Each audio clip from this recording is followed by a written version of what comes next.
Up on our list is the Seattle Seahawks defeating the Arizona Cardinals 31-21, continuing to stay hot. The Seahawks have now won, five straight now? 5 straight for the Seahawks? Like, this is – no? Am I wrong? Am I wrong about this? You're looking at me crazy. Am I wrong? I can't remember. I'm looking at you crazy? 4? How do you know I'm looking at you crazy? We're not even on the screen. Well, I can see you in the green room. You know I can see you in the green room. What is this? 5 straight? 4 in a row. 4 in a row. That's it. 4 in a row for the Seattle Seahawks. Sorry. Seattle Seahawks 4 in a row now. This has been a revelation for Geno Smith and this team. They now take down the Cardinals. They sweep the Cardinals now on the season with this win. They remain right there at the top of the NFC West, right there with the San Francisco 49ers. They're, again, another team finding ways to win. A big Ken Walker day, another 100-yard rushing game for him. What are you seeing from the Seattle Seahawks that just makes that, like, what did you see from this game as a whole? I know we talked Cardinals earlier, but from the Seahawks side, what did you see from them that stands out the most? Well, I mean, the biggest thing that stands out is the continued excellent play of Geno Smith. And, he had a bad interception in this game, and it was a great play, first of all, by the defense, but Geno left it a little bit short. Zaven Collins takes it in for a touchdown. But Geno bounced right back and then drove them down the field and bounced. Immediately, very next drives right down the field and scores. And I thought that was indicative of what the Seattle Seahawks have been all year. They're just a good football team. All in all, they're a good football team. The defense has taken such strides and improved with Tariq Woolen and Kobe Bryant. Those guys on the outside, they're Quandre Diggs in that secondary. They have got to be given a lot of credit.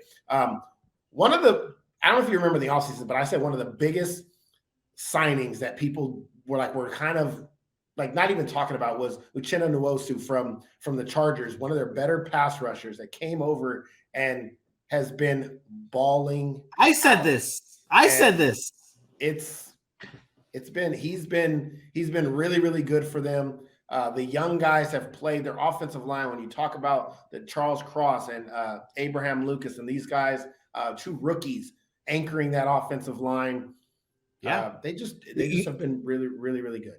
You got to give credit to the front office for the Seattle Seahawks here. I mean, even from the start of the season, from the off season, obviously you turn your attention to the Russell Wilson trade. They traded it away. First round picks come back and players come back. And it's not just players. Sure, they got Drew Lock back, but Shelby Harris is making plays in this game, who was a big part of that trade, who they got back, who's a good leader for that defense, who's making plays. You talk about the signings that they've made, drafting a guy like Ken Walker. I mean, they had Rashad Penny. You look at that draft pick, and you're like, you had Rashad Penny. You need a whole bunch of other things on your team, and you drafted running back. And he was on a one-year deal. They didn't really have Rashad Penny locked up. But the point being is that we talk about investing highly in a running back and that being looked upon like, okay, it's questionable. They stuck to their game plan. They've signed these guys. They've made these moves. Shout out the Seahawks front office here for having this game plan and it paying off. I mean, and trusting. But it's not new. Like this, the Seahawks have done it. I mean, remember how they built their Super Bowl? When you go back to Earl Thomas, Cam Chancellor, Richard Sherman, like Russell Wilson. Remember, they drafted Russell Wilson. And they made him the starter after signing Matt Flynn. So this is not new for these guys in Seattle. Like Pete Carroll and them have always been really good about finding talent. And now but it still comes down to one person. It's Geno Smith. Because if Geno Smith is playing like crap, then this isn't happening. Geno Smith deserves a ton of credit. And you can't look at Geno Smith anymore as a bust. Like, as crazy as this sounds, like, because he was drafted so long ago early, he was a bust for so long. He's not a bust. This guy can play quarterback. So you think what's happening through these 9 games is it like changes the whole? Okay, that's he can. I'll tell you this right now. Despite whether they decide to go with him long term or not, if Geno Smith is not a starting quarterback in the NFL next season, it's an absolute crime. It's an absolute crime if he's not a starter next year. If Jared Goff and Ryan Tannehill and these guys can, and I mean, there's a ton of other guys. Baker Mayfield got opportunities. Sam Darnold. There is zero reason why Geno Smith should not be a starter next year. Geno Smith has balled out. He doesn't even look like a backup quarterback right now. He looks like somebody confident. He's got swag. He's making the throws, and he's being productive on a team that nobody thought was going to be productive. Geno Smith is a starting quarterback in the NFL. I'm not saying he's a top 10 but he's a starting quarterback in this league. The way you put it, if guys like Marcus Mariota and Jared Goff and Baker Mayfield, PJ, if all these guys are starting in the NFL, Geno Smith damn sure should be starting there. Yesterday, 26-34, 275, 2 touchdowns and an interception, leads the NFL in completion percentage. He has a career high in passing touchdowns. He's been that dude for that team, for the Seahawks. And as I wrap up the Seahawks side of things, let's show some love to my guy. Aaron. Ken Walker. Your guy. My guy turned into your guy. I don't even know how this is possible. What you mean? At the beginning of the season, I tried telling people, I was like, Ken No. Walker. No. What I'm saying is, rookie. Remember whose guy this was before the season in college. College. And y'all started coming from Wake Forest. Who did? Hey, wait. Matter of fact, I did a piece on him at Full Sail, coming from Wake Forest to Michigan State, and then at Michigan State balling out. And I told everybody he was a dog, and then you took him from me somehow. But I'll let you claim him. You can have him. I can't have everybody. I can't have. I'll give you some credit for your initial sighting of Ken Walker, and I took the ball and I ran with it like Ken Walker did yesterday. 26 carries, 109 yards, 2 tutties for the man. He has been dominant in the NFL, and I'm loving every bit of it. Let's switch gears, though. We talked about the Cardinals earlier in the show. If people missed it and are just tuning into Justice Cardinals recap, can you go? Did we wait? Was it earlier on in the show? We talked about Cliff Kingsbury. The Cardinals are broken. The Cardinals are broken. Yeah, reiterate. Cliff Kingsbury doesn't know how to do offense in the NFL. Go back to college. I'm on that train. Listen, I am an equal opportunity employer. I guess you could say something like that. I give everybody a fair shot. I give everybody a fair shot that comes in here and can prove me wrong and all that stuff. And if they do, I will admit it. For everybody, I'm okay owning that I was wrong about a player, a coach, whatever. Cliff Kingsbury's had a lot of time now to bring in this innovative, spread it out, sideline to sideline offense. And I'm going to tie this into college, and I'm going to tie it into specifically one particular college out here in Georgia.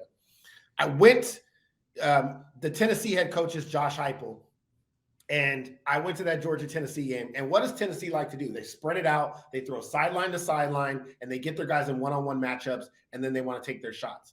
It's almost identical to what the Arizona Cardinals do in the offensive side of the football. They like 4 or 5 wide receiver sets. They like to get the ball out of Kyler Murray's hands quickly. They go sideline to sideline, more of a lateral passing game, and expect their guys to be able to get up the field, and then they take their shots when they can. It doesn't work in the NFL. And the reason it doesn't work in the NFL is because these guys are too fast. They're too physical, and they're too fast on the defensive side of the football. What did the Georgia Bulldogs do to the Tennessee offense this past week? Where do most of the NFL talent come from in the NFL? From the Georgia Bulldogs teams of the SEC. Go Dogs, baby.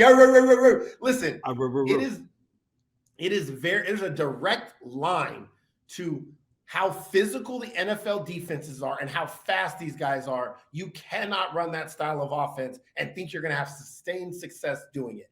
They came out those first couple of years. It worked a little bit. Like Chip Kelly's offense worked a little bit. Yeah. But once defensive coordinators lock in, it doesn't work anymore. You got to start stretching the field and go vertical.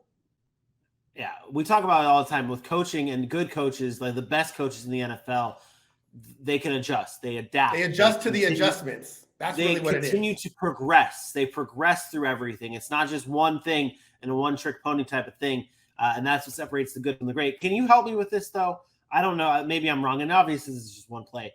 But what is this? What is this? It caught my eye. Watch Kyler Murray here. He's in the pocket, starts collapsing.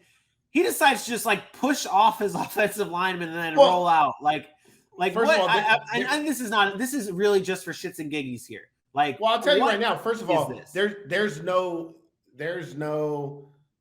answer for pressure up the middle.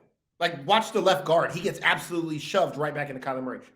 So as he's hitting his last drop step, his foot in the ground, that offensive lineman's already in his face. And he's already a little guy. Kyler Murray can't throw over that. So when he's dropping back and he right there and he's getting ready to plant, look where that offensive lineman is at. So if he's not releasing that ball, he has nowhere else to go. So that's just poor offensive line play there. You can't get shoved back into the quarterback like that. And so Kyler Murray was probably trying to figure out, what do I want to do here? Use the offensive lineman to get out of the pocket. But to me, it's just about the routes. Like, you had a guy in the flat. You had DeAndre Hopkins coming across. Maybe there were some vertical routes on that play I couldn't see. Obviously, we don't have like the coach's angle or anything like that. But there's too much sideline to sideline. And I know they're running a lot of crossing, stretch out routes. But again, at some point in time, you have to lift the top off of defense. At least send somebody up the middle, and then somebody come underneath inside of a cover 2, or somebody up the seam, or something. Like, they just don't do it enough. And when they do, you will see it. It's more successful. But they're too much of a horizontal passing game, not enough vertically, and it just doesn't work. These guys are too fast on the defensive side of the football to be throwing those like quick 1-yard hitch outs 9-10 times a game. Like, it just doesn't work. You're not getting enough production from those, and it's just, I don't know. It bothers me. Cliff Kingsbury, it's time to go back to college. There you go. I'm sure, and he'll do great there because not everybody's as fast. Like, you get that 4.3 guy in college, he's going to break those for touchdowns. In the NFL, it doesn't happen. This might not stick with anybody watching this, but hey, Oklahoma, go get you Cliff Kingsbury. Get Brent Venables out of there. And I know you just brought him on. Go get you Cliff Kingsbury, okay? Do that.